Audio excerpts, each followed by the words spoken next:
but it's not. This Okay, meeting is being recorded. Oh, amazing. Okay. Am I good to go? you're good to go.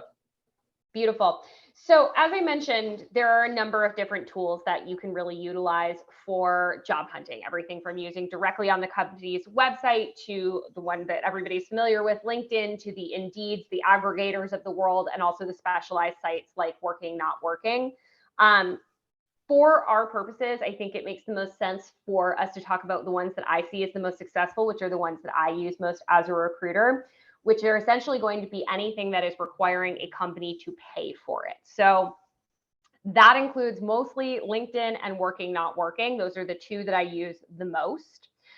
Indeed and careerbuilder.com and all of those are essentially aggregators pulling from both LinkedIn, from company sites, from a number of different places that are auto-populated. They're often out of date. They're not necessarily the best use of your time, and they're definitely not where I'm going to look for my candidates. I'm really looking mostly for passive candidates and candidates who essentially aren't necessarily looking for a job, but are looking to be wooed. And often that's the places where they're looking on, like, Working Not Working and LinkedIn. So LinkedIn gets kind of a bad rap as far as these social media platforms. I struggle to even call it a social media platform, but it is. And what I think is really important to remember about this platform is, much like all of the rest of the social media platforms, there is an algorithm. So the more that you utilize it, the more information that you feed it, the more you engage with it, the higher it's going to push you into search results. And search results are how you are coming up for a recruiter. So for example, one of the things that often, even when I work with my coaching clients who are usually mid-career professionals, don't know is that everything within your LinkedIn profile is searchable. So it's 100% searchable by keyword. I can look at where you've worked, when you graduated, keywords that you've put in, your titles, whether they're current or past. So including useful information in your LinkedIn is really going to be an asset to you. And you want to be strategic about what that is. So that's looking at the keywords for the type of roles that you're looking for. It's including any softwares that you might be familiar with and use for your work, so that you're making it easy for you to come up higher in those searches and have more recruiters find you. Beyond that, applications on LinkedIn are great. I have a love-hate relationship with the quick apply option on LinkedIn. LaShonda's laughing at me because it's not necessarily going to be your best results to just quick apply to a million different places. Even within LinkedIn, we are looking for people who've clearly engaged with the process, who clearly understand that, this is a specific place, I'm interested in this place, have written a note, if included their resume, for example. Sometimes people don't even include resumes when they apply. So you want to be thoughtful in how you approach it. So as tempting as that easy apply button can be, it's not necessarily going to generate the most return on your investment. With that said, when you do apply to roles, the more that you have engaged with the platform and the more that you have given it information, the higher you're likely to come up in the search. So when I look at a pool of applicants on a job that I've opened, it will automatically populate the first ones to be the ones that the algorithm thinks are the closest match to what I need. And that's based on keywords. Now, I don't use that 100% of the time. Hopefully any good recruiter is still searching and not just letting LinkedIn, use keywords to make their life easier, but it's not a guarantee, to be honest with you. And especially if you're working with a smaller company that maybe doesn't have a dedicated recruiter and it's like the hiring manager who's not familiar with the platform, you want to make sure that you're coming up as high in that search as possible. And then there's also the specialized ones. I know a lot of you guys are creative, so Working Not Working is probably a platform that you're going to be familiar with. Both of these platforms, what I think is the key component is that companies have to pay to partake in them, which means any job that you find on there is likely to be real. It's, somebody in finance is accounting for it and deciding we are able to pay for this because it is an actionable role. So you're not going to give as many roles that are just sort of like somebody forgot to pull it down off of a site. Working Not Working is specific for the creative space, and it gives you a lot more tools within it as a creative person to really build out that profile. There's also an ability within Working Not Working for people to comment on their past work with you. It's much more freelance friendly. So if you are in the creative space, that's also a really great option, especially if you're looking in the freelance space. Because certainly when I'm looking for creative, I still use LinkedIn for sure, but if I'm looking for freelance creative, Working Not Working is like my first stop. Shonda, I know that you were a sourcer for many, many years. And so your whole job was digging through LinkedIn. I want to make sure that there's not anything I'm forgetting or not adding from that perspective.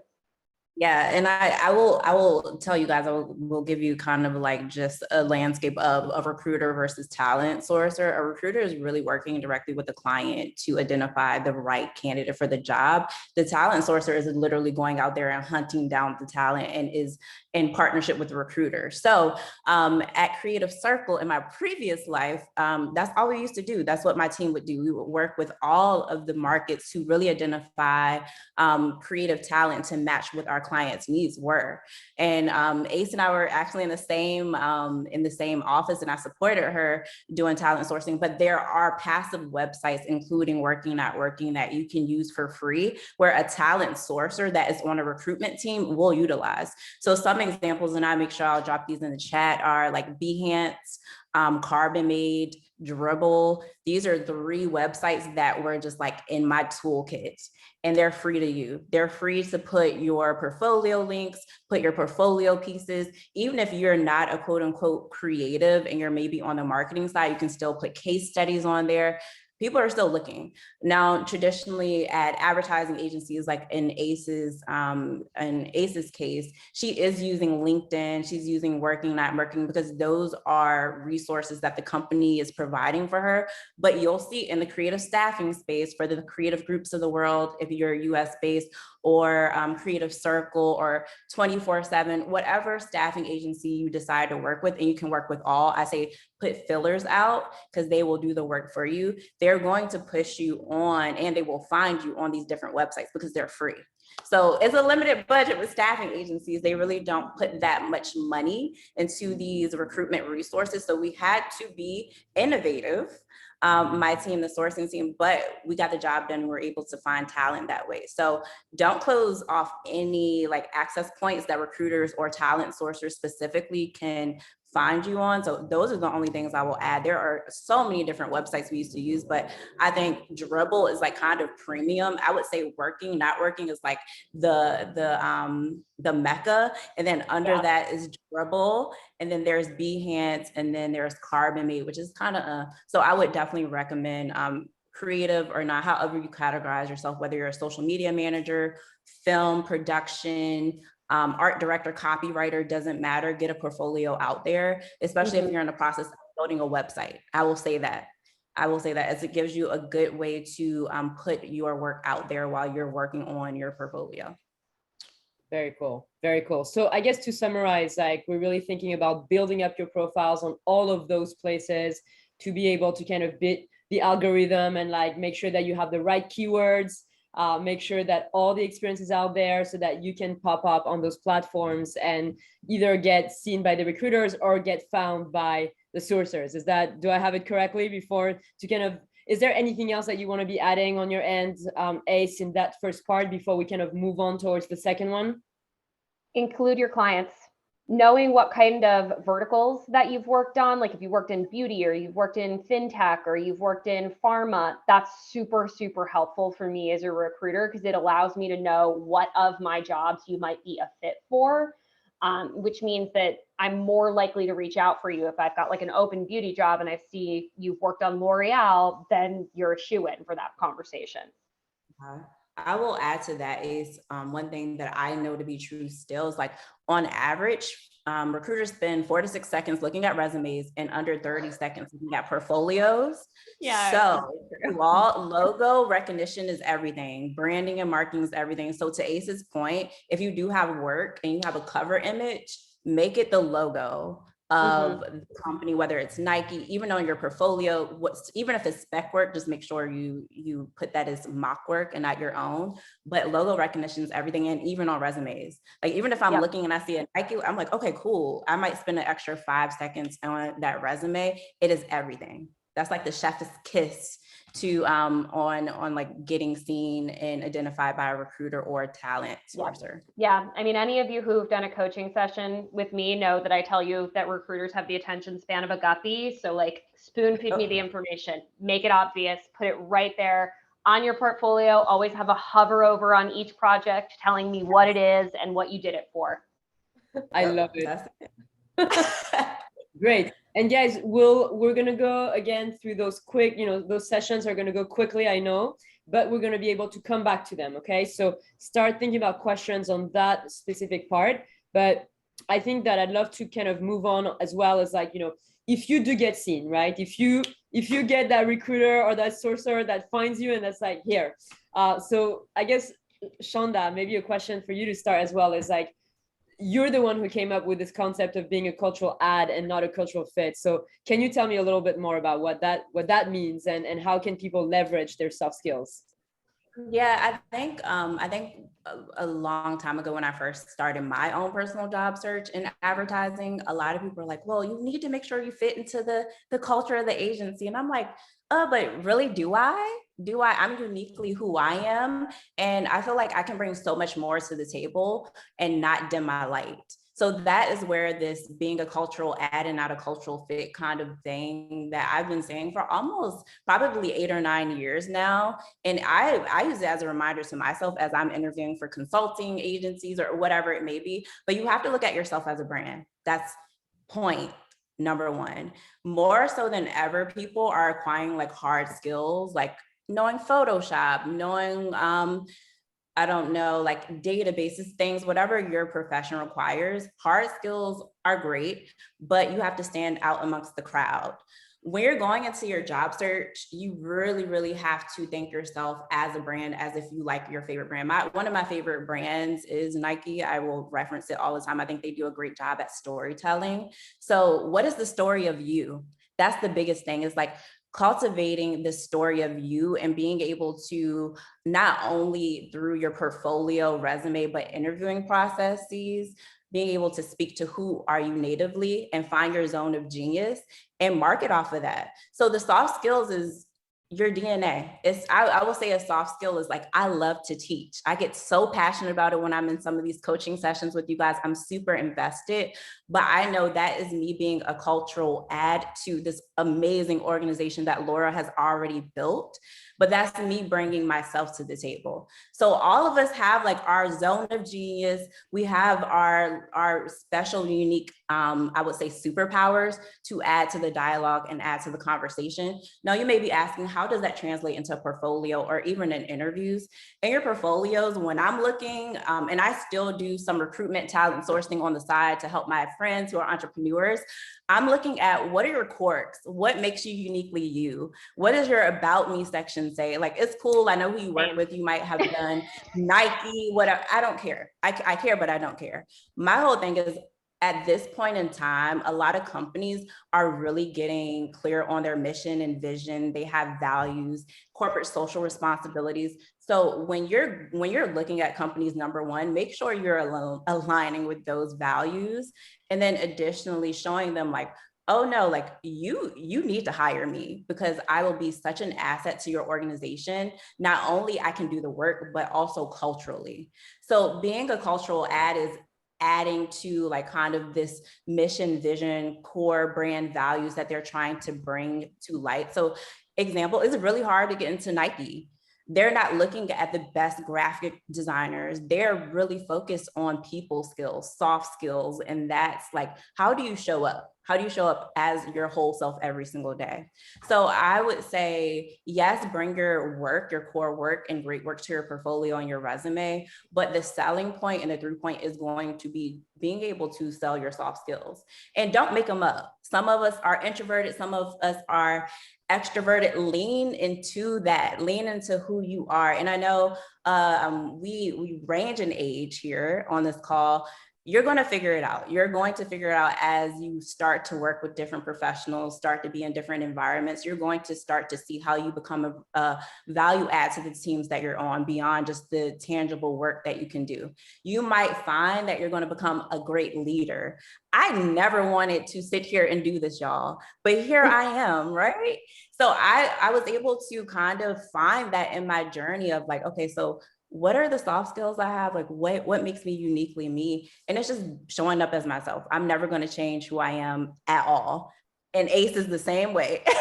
Ace is the same way. So I think when you are in your job search process, this really applies to the interviewing process, but I think it really applies to like when you're building that portfolio, building your resume, include those quirky facts about yourself, include those videos that make you, include your social media. You want the person to feel like they know you. It's like a personal one-to-one experience.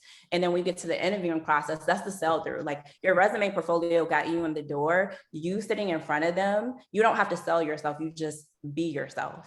And you, by being yourself, people like to it's great to prep for interviews, but the biggest thing I tell people, don't get inside your head so much and worry about the other person on the other side. Everyone wants to see you win at the end of the day. But again, you want to make sure you're walking away to make sure that it's a cultural add for you and your life too. So I'm very, such a big advocate of making sure you're going to the right shops, agencies, in-house, wherever it may be, do your research. Because as much as you want to be a cultural add, you want them to add to your expertise and the development of you. So that's like kind of my soapbox for being a cultural add, cultural fit. I don't know, Ace, if you have anything to add to that. No, I love it. I agree 100%. I mean, like Shonda and I have been in this game for a while at this point. So certainly figuring out who you are and being who you are gets easier as you go on. And honestly, easier as you fail at it. Easier as you know when you've done it wrong and you end up in a place that isn't the right fit. You start figuring out like, ooh, okay, I went into this and like I wasn't myself and it didn't work out.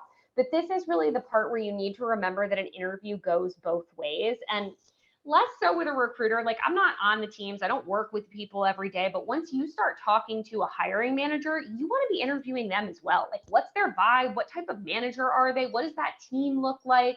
You know, what is the day to day? And that can look like a lot of different things. It's, you know, the personalities, it's the size of the team, it's the type of work, it's the client you're working on, but it's also things like, do you want to be in an office? Are they a team that goes into the office? Do you maybe not want to be in the office? Maybe that's another thing that works super well for you. Do you want to be in an enormous place? Do you want to be in a place that's like super social and has a bunch of activities? Or do you want a place that, you know, maybe you can just be in your corner and make great work? Starting to think about the things that really allow you to do your best work and ask those questions is really important, because if you're just like smiling and saying yes and jumping through whatever hoop they want, you're going to get to round 3 interview and be like, I don't actually think I want this job. At which point, like, then you've kind of got yourself to the end of it and you're like, oh, now I got to back out at the last minute. And that doesn't feel good for anybody. So you want to make sure that you're really doing your research. You know who you're getting into, you know a little bit about that company, and you come prepared with those questions and be yourself throughout the process. It's honestly like the hardest thing you will ever learn to do, but the most important thing that you will learn to do, because I have been through 10,000 interviews, and the ones who did not jive with my like hyper unprofessional real speak were not getting me, period. The people who got what I was about and understood what I brought to the table, those are the ones that I was really successful with. I love that.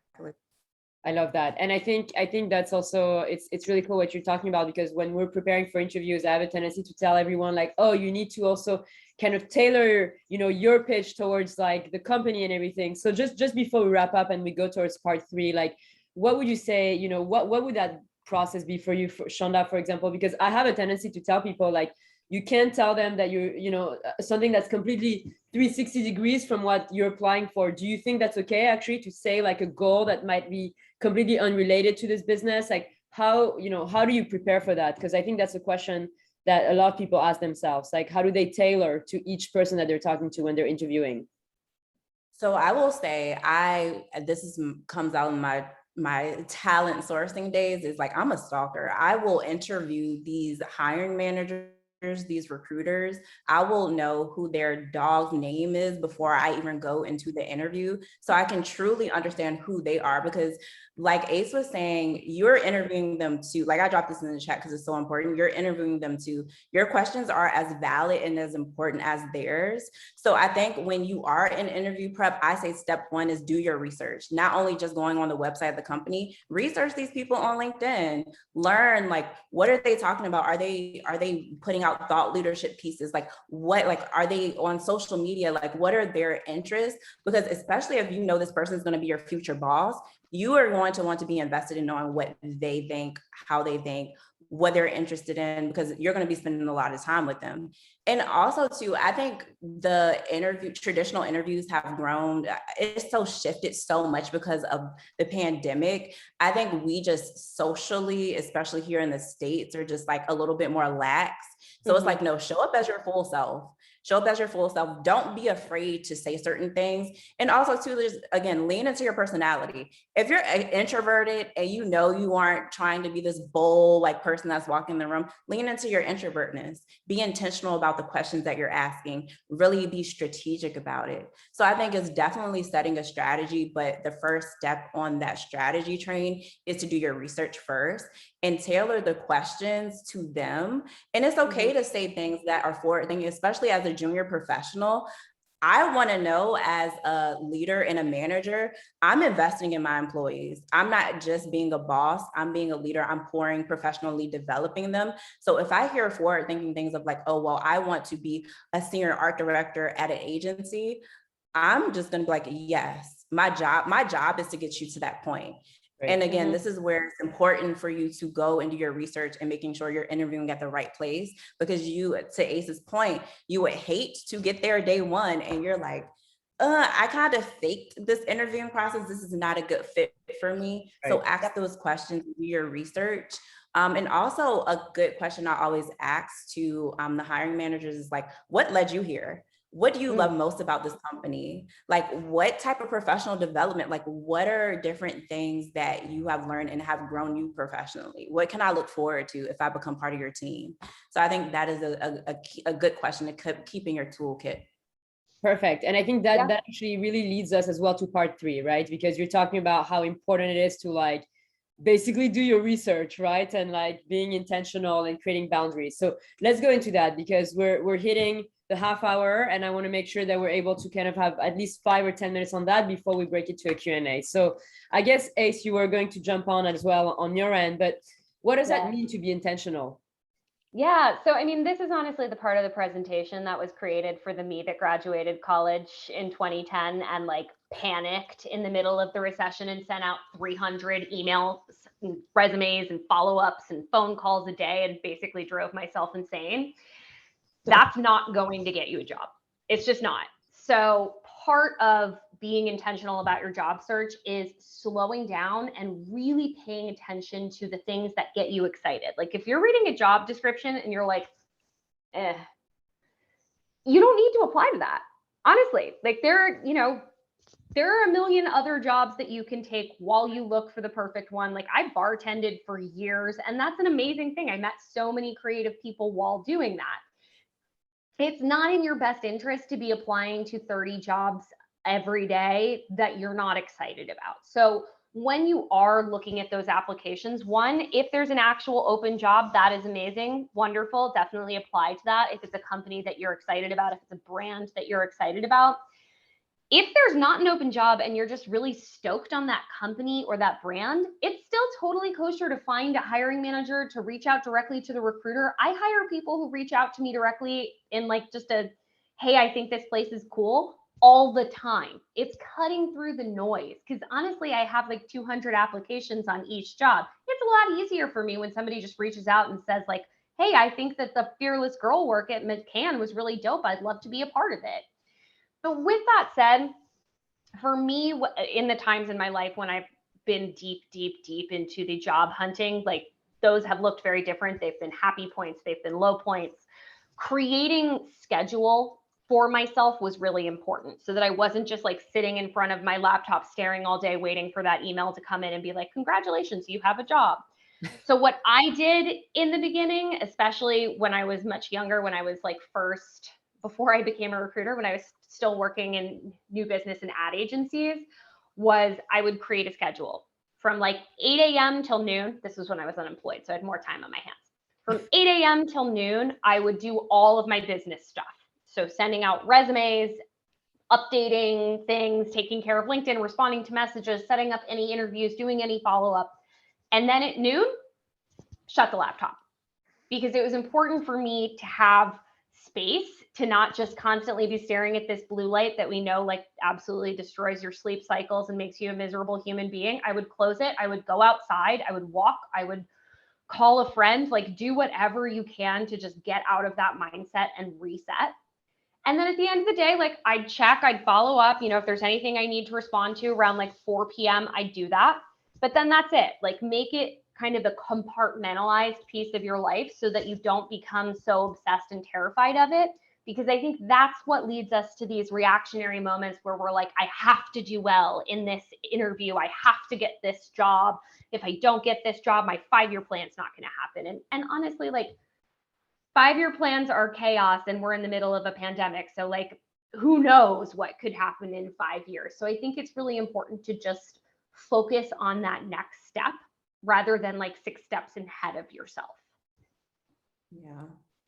I will say that this journey is not linear. And once you realize that right now, you can start creating boundaries. I will say I started before I was in staffing, I was at an ad agency and I did not create boundaries, and it produced bad tendencies that I had to later unlearn mid in my professional career. So set boundaries now, and boundaries look so different for everyone. I will say in this pandemic world, you're going to be remote.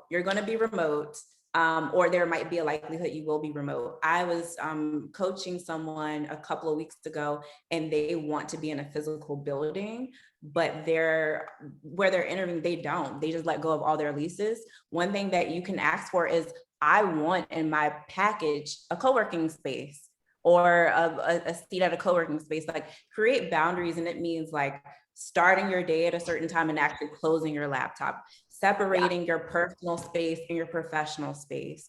I'm even intentional. I'm in my apartment complex, but I took this up in my clubhouse because creating that boundary between work and personal is super huge, and you have to do what works for you. I will say it's all about setting boundaries now, and those boundaries will change as you grow as a professional, of course, and life is going to bring you different things. You're going to become more wiser and things like that. So I think it's really important now to, yes, be with the grit, be with the hustle, but also don't burn out. Do not burn out at 22 years old. Do not burn out at 21, especially for the individuals that want to go into advertising agency. Advertising slowly but surely is kind of going away from this burnout culture, but you still have people that have been agency for 30, 40 years that are trying to keep up that momentum. It's not and healthy. Don't know I don't it's changed. Any of y'all sleeping under a desk trying to finalize a pitch. Like, no. It was me. That's what we're trying to Exactly. And that was me too. Living in New York, only getting 2 hours of sleep, going back and forth from Brooklyn to Columbus Circle. So I will say that is the biggest thing, is like set your boundaries now. I have the exercise for everyone.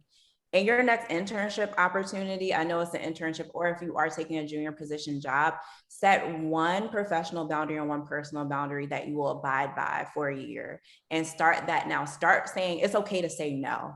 It is okay to say no. It is okay to be upfront about what you value and what is okay for you. So I will say that. And then 2, going back to what A said, and I want to like kind of hook it, reinforce it, is quality over quantity. Y'all do not apply for 50 jobs. You get lost in a black hole. And if you don't have keywords on your resume, a recruiter's not even going to see it sometimes. So taking that avenue of asking for virtual cups of coffee, adding hiring managers. Like A said, I've hired way more people because they reached out to me and be like, hey, there's no job description, or hey, I didn't even apply. I just want to learn more about you. Like, just take the personable approach. It's going to win every single time. So yeah, just create those boundaries and be intentional about your job search, and set your strategy for yourself that works for you. Everyone's strategy on this call is going to look different. I love that. And I think that that's something that we can talk about now in this Q&A, as we're going to break things up and like really have everybody kind of, chime in as well and like ask their questions. But I love the idea of quality over quantity, because I think we all make that mistakes of applying to 100 jobs, where really if we had focused it around 10 jobs, then probably we would have, optimized our chances, right? Shonda, that's something that you've told me as well, even for our, for my program, right? To kind of really focus, instead of reaching out to 100 companies, reach out to 10 instead, and really do a great background work and do everything that I can to actually feel very intentional about it. So let me stop sharing this, and I just want to like kind of spot, you guys are still in the spotlight, but I just want to be able to kind of go through your questions, guys, and I'm gonna put it here. So if you want to start typing in the chat, we're not that many, so if you also want to like do like a little hand thing, we can also do it, but maybe let's keep it on the chat for now, just because otherwise I have a feeling that it's going to go out of hand, because we're still 36. So let me start by a question from David, who's asking, are there any keywords that might not be intuitive for us but are really important to recruiters, respective to different industries, and if so, what are they? That's a great question. I can kind of actually, it's more so strategy. Yeah, more so strategy. Titles are subjective, y'all. Like you can be a project manager, but they will call you a creative brand manager. So do your research on jobs and titles and just see where you fare, because sometimes you're going to want to change or play with like different titles on your LinkedIn to see what you get. I've done that several times, and keywords, it's so specific to agencies and specific to the recruiter and what the HR department has set for the job description. I would just say be knowledgeable. If you are going to be a copywriter, just know that some agencies will call you a copy editor and you're not even a copy editor. There are proofreader, like there are different things. So just become familiar with your job titles. That's going to help you with your SEO and your keywords you're going to use on your LinkedIn profile. So that's just something to think about. Yeah, for my purposes, a lot of times vertical is what I'm looking for, because ad agency is frequently, we're looking for somebody who has expertise in a specific space. So that can be everything from pharmaceuticals to automotive to whatever. So putting it in both vertical and if you're able to, putting in the brands that you've worked on is super, super helpful. From a technical perspective, I don't do as much tech recruiting, but certainly if you are in any of the like coding spaces, put the languages that you speak, because often that's a very specific thing that people are looking for within the tech space. And even if you're like, for example, creative technologist or something like that. Beyond that, honestly, what I think is most important is just really getting in that job description and making sure that everything that you put within that job description that is on LinkedIn is stuff that you want to be asked to do again. Because if you don't want to do it again, do not put it in your LinkedIn, because that's what people are basing it on. And whatever is in there is, I'm going to assume, what you do and you want to do more of. So I think the biggest thing is just making sure, like, if you really love social media, it better say social media and a couple of specific types that you've utilized. And if you really hate social media, don't put it in there. Got you. We got more questions coming in, which I love. So Elliot is asking, what are the best things to include in your About Me section of your portfolio? So as a fine artist, is it better for me to have all your art on the same page, or is it per medium? So portfolio question, right? Like, and talking about brands, right? Shonda, you were talking earlier about like, you need to be a brand. So what would you say about this About section and how to kind of structure this? Yeah, so I would say for a fine artist, definitely do per medium. So you can segment it out, so it can just make, just when you're thinking about your portfolio, think about the user experience in those like 30 seconds. That's really important. And your About section is like, tell people about the things that don't have anything to do with fine arts. Like, what's your favorite artist? What's your music? Like, what are some talking points? Because at the end of the day, some recruiters will be looking at your About Me section and they might say like, oh, well, they like Taylor Swift. I love Taylor Swift too. Like, I will be very honest with you all. Recruiters, and this is a very safe space, recruiters will get very like kind of like picky, like, oh, I like this, or I like this one thing, like, and they will bring you in the interview just because you might have something that they love personally on that. So you never know, it's a catch-all. So put those quirky things, put your favorite foods, put those things in there. I'll actually drop a link to some of my peers. I'm currently in grad school. I'm actually in a brand strategy program right now, and some of my classmates have really cool about me sections. So I'll drop the link to their portfolio pages so you guys can see what like about sections they have.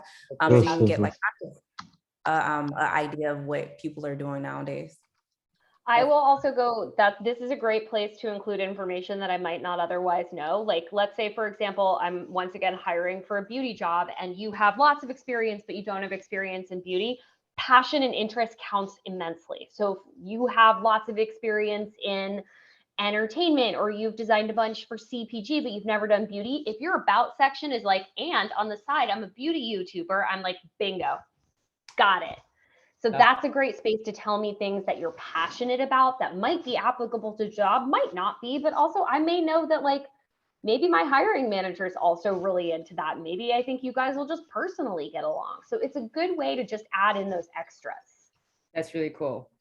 So moving on to a question from Catherine saying, I'm personally a very face-to-face person. In the current pandemic world, everything has become strongly online digital. How appropriate is it in these days to approach companies or agencies face-to-face to ask for work or internships?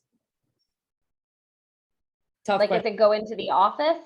I guess so. Catherine, do you want to clarify that? Sorry if you're here. Hi guys. Yes, that's exactly what I mean. Like I'm currently just had a bit of a late life career change, and I'm studying communications now. But in a past life, I used to work a bit of hospitality, and whenever I was looking for work, I would always just walk straight into the venue and ask for it. Yeah, pretty much. Totally. So this is going to be a very different animal. Honestly, 99% of the offices you can't even get into. There's going to be door security. Like we post 9/11, all of the major office buildings take it very, very seriously. I do remember people doing that at TBWA when I was a receptionist there, but it was always treated with like a, who are you and what is your appointment? So in this scenario, I would not recommend it. 100%. Just FYI, I'm in Melbourne in Australia, so that's not such a big situation here. Yeah, New York City, definitely not the place to do that. But with that said, I mean, I know that it can be tough to sort of connect and vibe with people digitally as much, and that has been such a swift and immediate change.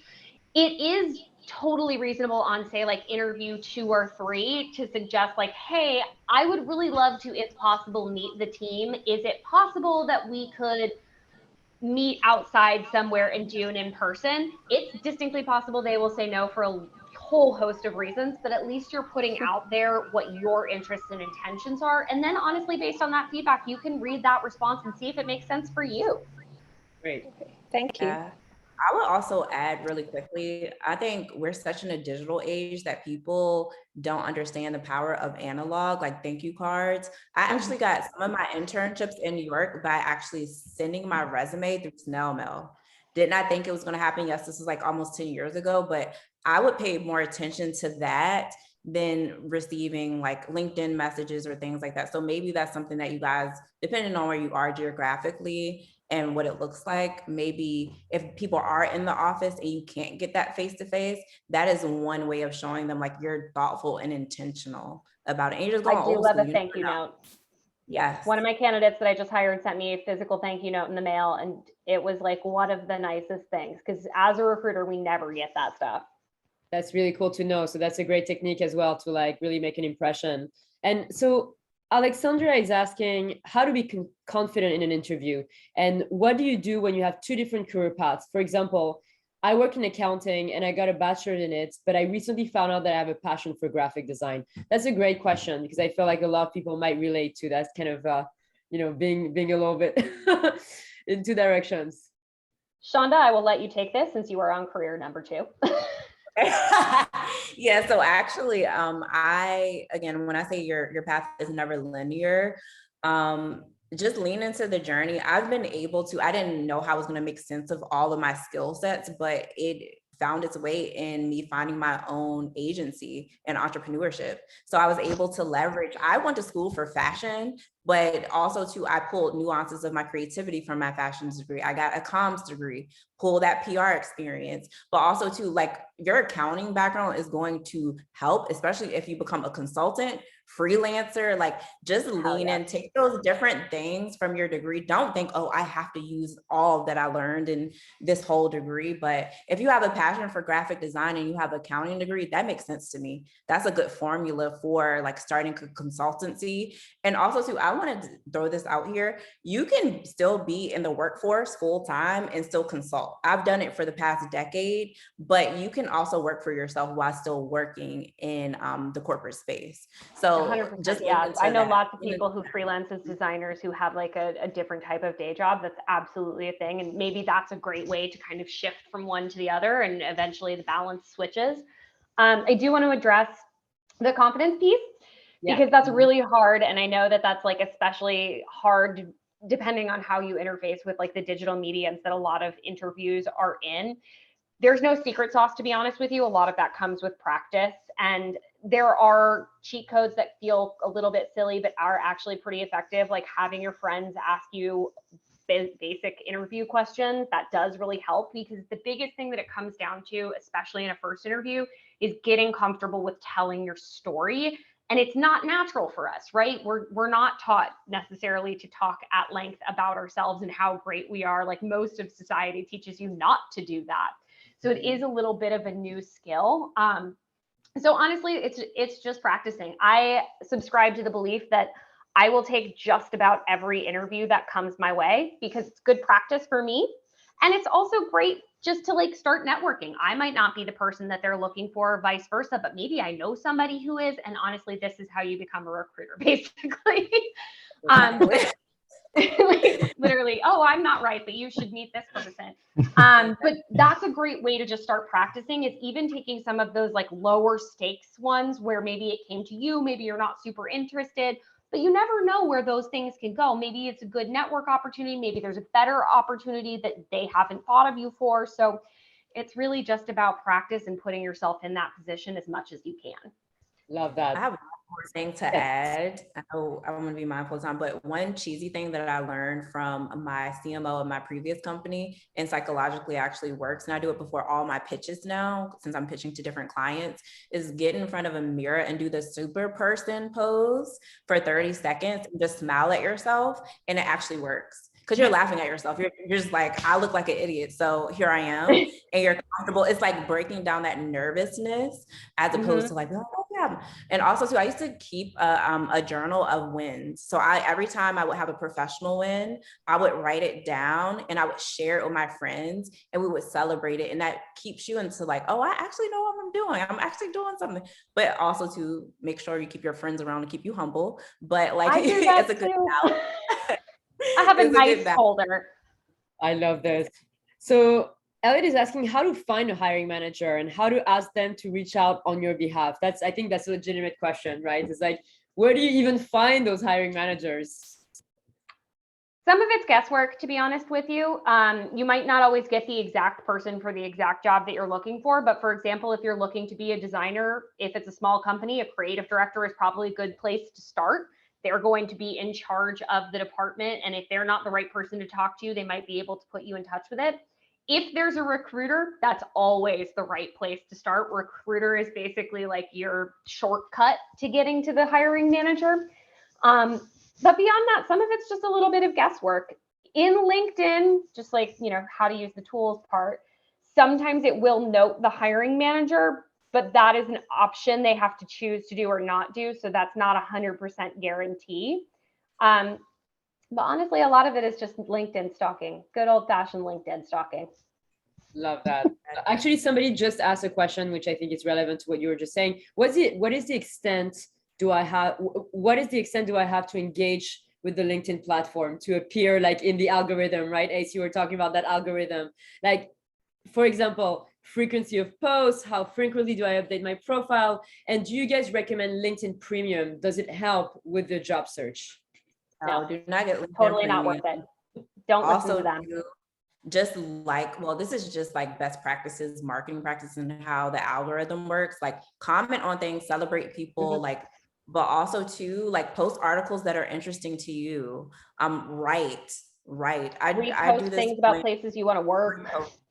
Exactly. So it's just like what's valuable to you, and write small 300 pieces around it. People that are juniors aren't doing that. That's unique. Especially you're a great writer, or you're looking to go into writing, journalism, have a background, share those thoughts on LinkedIn and start to actually just share them around. And that's how you become visible. But also too, it opens up your network automatically. So don't get LinkedIn Premium. It's a waste of money. No, don't do that.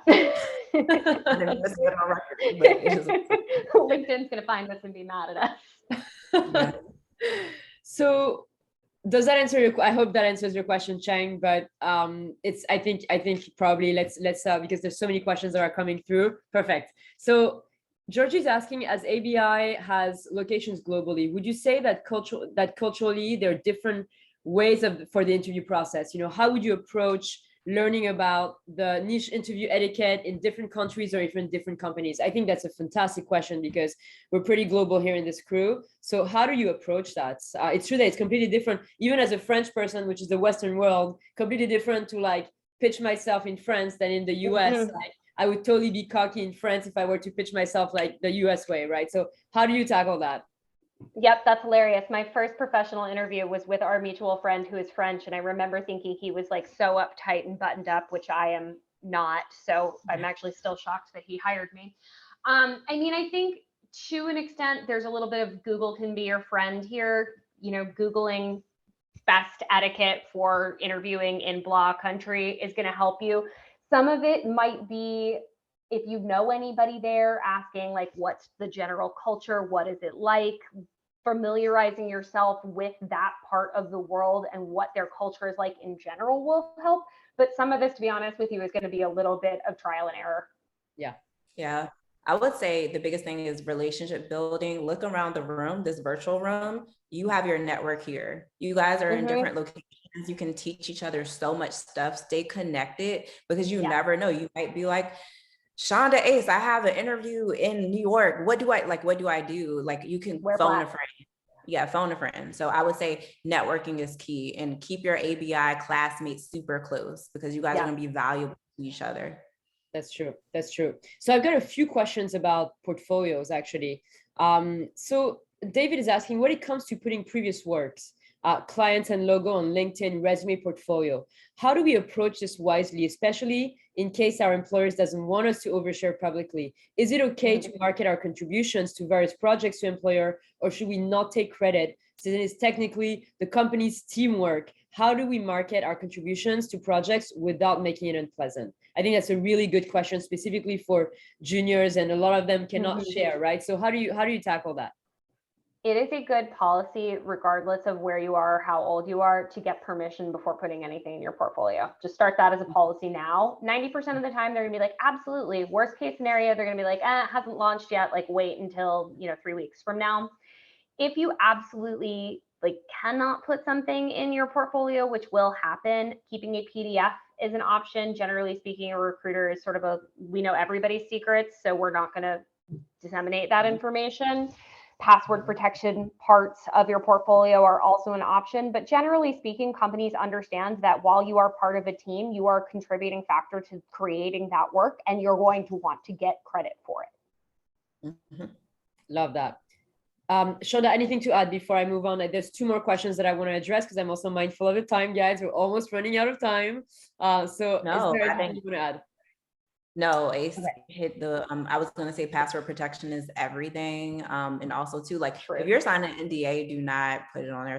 Companies will come after you. Just be very vigilant. And also too, I do have something to add. If you're doing mock or spec work for like a favorite brand, make sure you call out that it is not real client work on your portfolio. Because I always coach people, like, do your favorite brand, do a case study, do something, reimagine a campaign, save it to a PDF if you're afraid, but make sure you specifically say it is mock work. Like in the title, this is spec work.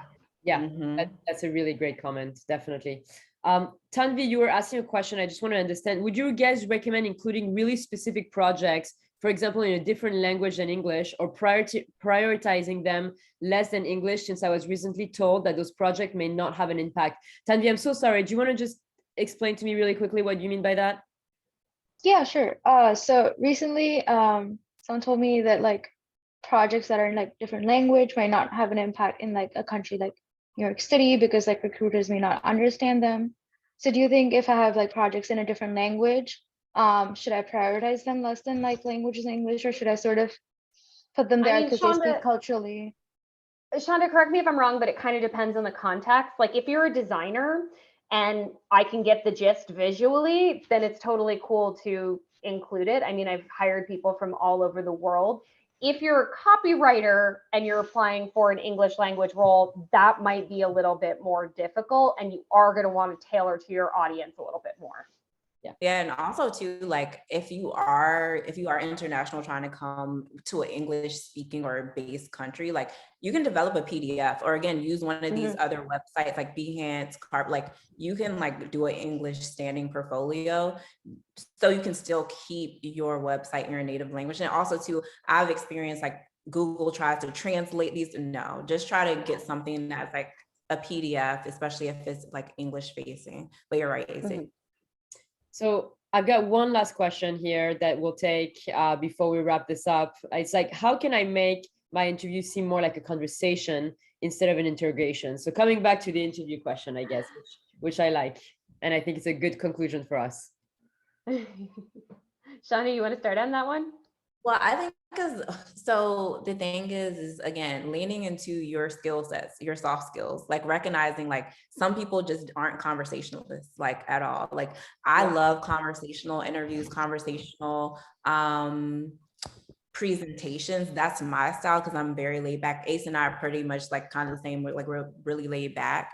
But if you want to practice, just take a friend and have a conversational style interview, like practice if that's something that you really want, but just be yourself. Like honestly, y'all, like I'm just gonna hone in on like, be yourself. If you know you're not aggressive or anything, you're not gonna come off as like aggressive in the interview.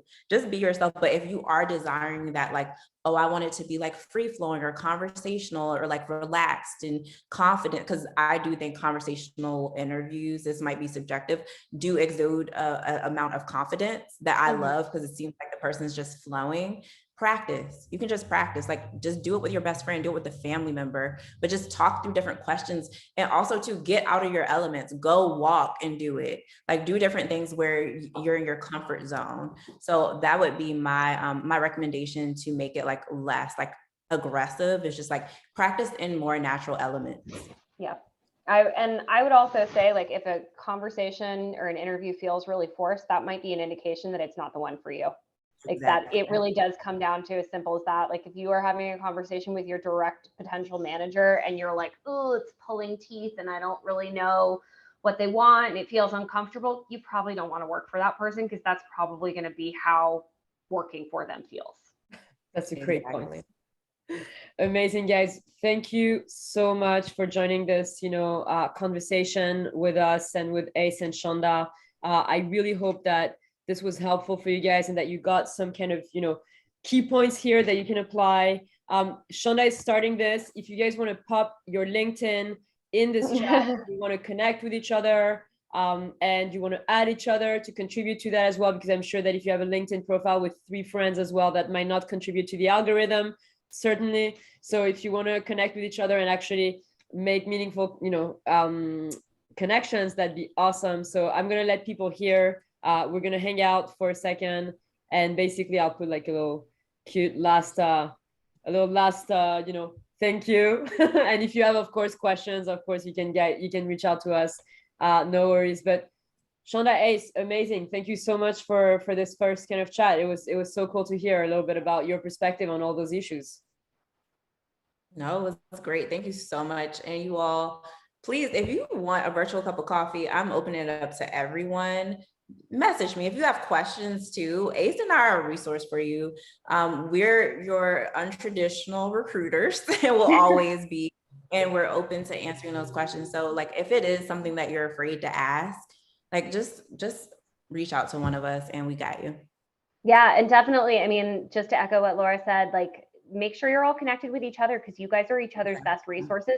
In some ways, even better than Shonda and I are for you because you're at the same point, you're at the same level, and you're going to be both elevating each other and like looking for the same types of roles. So the ability to share and cross network is invaluable. So definitely, definitely make sure you're connected to us, but also make sure you're connected to each other. Exactly. For sure. And follow us as well on LinkedIn as well, Nara, and Artbound Initiative, if you're not, so that you can kind of stay tuned with future webinars that we're going to organize to talk about different subjects and different topics. So guys, thank you all. Whoever wants to like, you know, jump out can jump out now. I'll hang out here for a few minutes just so that you guys can take the LinkedIn. But Shonda, Ace, thank you again so much. Thank you guys. Have a good rest of your night. Bye, everybody. See ya. Thanks, guys. Hey, Carlos. Hello. How are you? Good. How are you? I'm good. Pretty busy. We're That's just gathering all the LinkedIns. That's good to hear. That's good to hear. All right, guys. Yeah. So I think everybody is everybody good? Does everybody has the links? I'm gonna probably stop the meeting now. All right. Seems like we're good. Thank you guys Yes. for attending. Thank you, Laura. See you. Always good to see you. Yes, likewise. Bye ya. everyone. Thank you all.